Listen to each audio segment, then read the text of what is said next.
نن به د ورز برخه وایو. لومړی صفحه ده. دغه کتابونه د جهان ازرخش لخوا جوړ شوي دي. د ورز برخه وایو. لومړی لغت چې دی هغه اکټ دی. اکټ ورب دی. وی ورسره لیکل شوي د ورب معنا لري، فعل ته وایي، یعنې په دې کې یو ډول عمل ترسره کیږي. اکټ ورب دی، عمل کول. استعمال داسې دی جمله کې استعمال شوی ډونټ اکټ، عمل مه کوئ، without thinking، بغیر له فکر څخه. ډونټ اکټ، عمل مه کوئ، without thinking، بغیر له فکر څخه. دلته که وګورئ تصویر کې د اکټ په ځای ته کولی شي نور وربونه م استعمال کړي، لکه ډونټ ګو، مه ځئ، ډونټ کم، مه راځئ، ډونټ اوپن، مه یې خلاصوئ، ډونټ کلوز، مه یې بندوئ، ډونټ سپیک، خبرې مه کوئ، ډونټ رایټ، مه یې لیکئ، ډونټ ټیر، مه یې څیرې کوئ، ډونټ ورک، کار مه کوئ. نو په دې ترتیب کولی شي نور جملې هم جوړه شي. without thinking، بغیر له فکر نه. دلته جمله داسې هم ویلی شي لکه without drinking، بغیر د څښلو نه، without writing، بغیر د لیکلو نه، without going، بغیر له تللو نه. جمله بیا وایم. act، عمل کول. اگزامپل، مثال، don't act، عمل مه کوه یا عمل مه کوئ، without thinking، بغیر له فکر څخه. دوهم لغت alone. alone تلفظ کیږي، دغه adjective دی، صفت دی، معنی دی یوازې، ګوښی. they are alone، دوی یوازې دي. in the class، په صنف کې. they are، دوی دي. alone، یوازې. in the class، په ټولګي کې، په صنف کې. داسې ویلی شي لکه they are alone، دوی یوازې دي. in کویت، په کویت کې. they are alone، دوی یوازې دي. in کابل، په کابل کې. they are alone، دوی یوازې دي.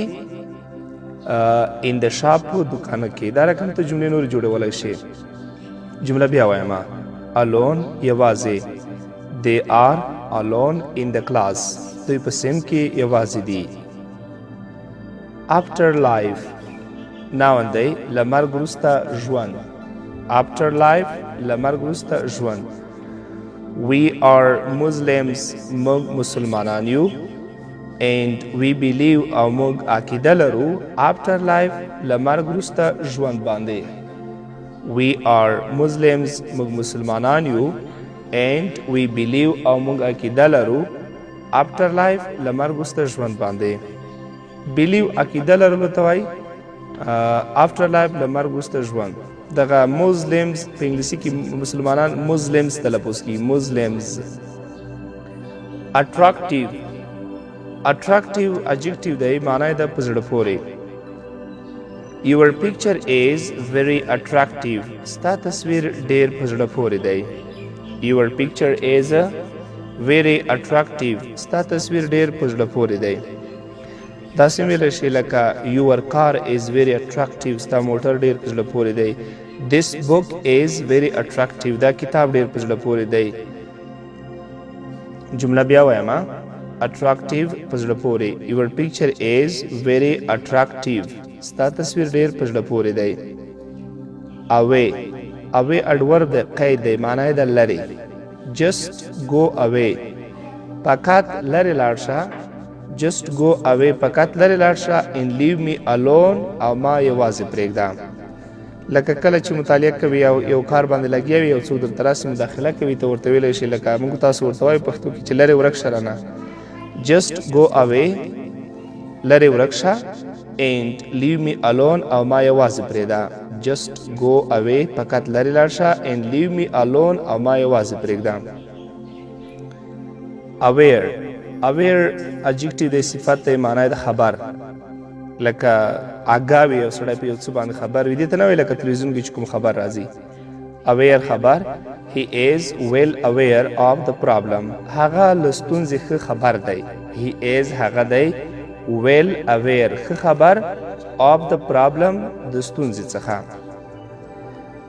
شاه محمد د ورور دغه لغتونه زه تلفظ کوم، له ما وروسته یې تلفظ کا.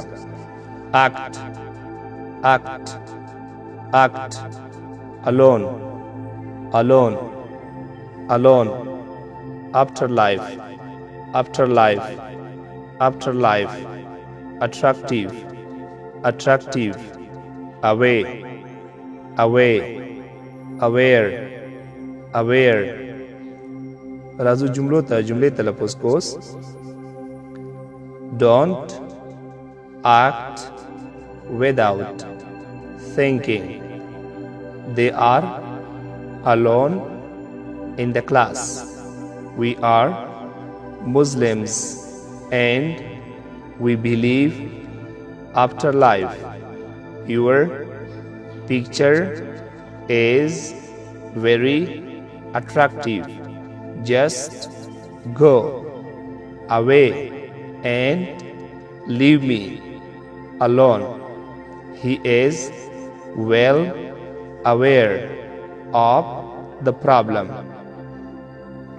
هیله دا چې پوه شوې نو دغه درس اډیو بار وغږوه.